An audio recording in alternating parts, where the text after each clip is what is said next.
Halo sahabat Era, selamat datang kembali, dan selamat Hari Menulis Surat Sedunia.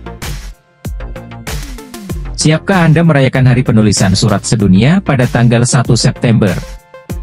Jika ya, kini saatnya Anda mengambil pulpen dan menuangkan perasaan Anda di selembar kertas.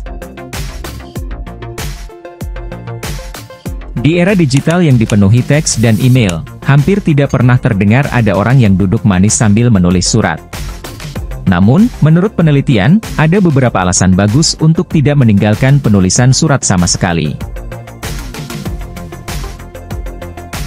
Menulis surat adalah cara yang bijaksana untuk berkomunikasi dengan orang yang Anda cintai dan cara yang bagus untuk memperkuat persahabatan, pernikahan, atau hubungan bermakna lainnya.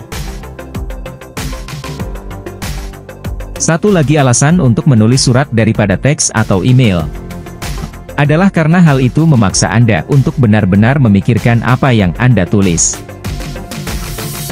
Dengan surat tulisan tangan, Anda dipaksa untuk lebih berhati-hati dalam memilih kata. Jika Anda belum pernah menulis surat, yang perlu Anda ketahui hanyalah bagian-bagian yang harus dicantumkan di dalamnya. Bagian-bagian ini termasuk tanggal, salam, isi, penutup, dan tanda tangan Anda. Lantas, siapakah tokoh di balik hari peringatan ini? Simak kisahnya hanya di sini.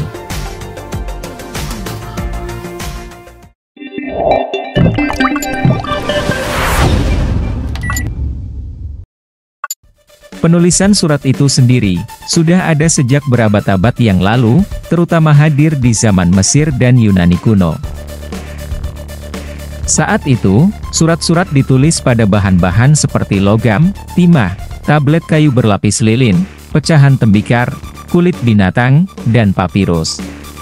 Kemudian pada abad ke-17 dan ke-18, surat hanya digunakan untuk mengirimkan informasi, berita tertentu, atau salam.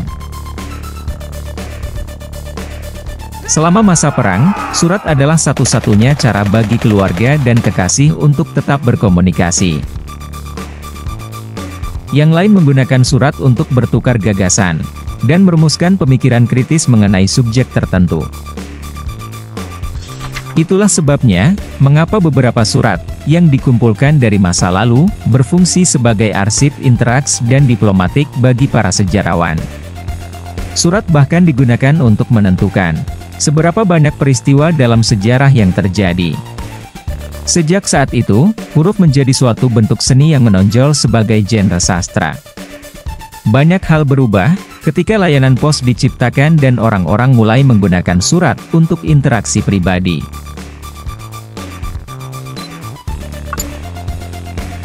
Nampak bahwa tren menulis surat dengan tulisan tangan kembali dilanjutkan oleh seorang penulis, seniman, sekaligus fotografer asal Australia, Richard Simkin. Semuanya bermula ketika menjelang akhir tahun 1990. Simkin mencoba untuk menulis surat dan mengirimkannya kepada orang-orang yang dianggapnya sebagai legenda Australia. Dia menjadi gembira ketika legenda-legenda ini menanggapinya melalui surat. Pada tahun 2005, ia menuangkan pengalamannya itu dengan merilis buku berjudul Australian Legends. Dalam buku tersebut, dia memberi penghormatan pada seni menulis surat dan melihat kembali bagaimana hal itu mengubah segalanya. Untuk lebih menghormati surat tulisan tangan, pada tahun 2014, ia memutuskan untuk mendirikan Hari Penulisan Surat Sedunia. Simkin juga mengadakan lokakarya penulisan surat di sekolah-sekolah untuk mempromosikan seni tersebut, dan mendorong orang dewasa untuk istirahat sejenak dari media sosial dan kembali menulis surat dengan tangan.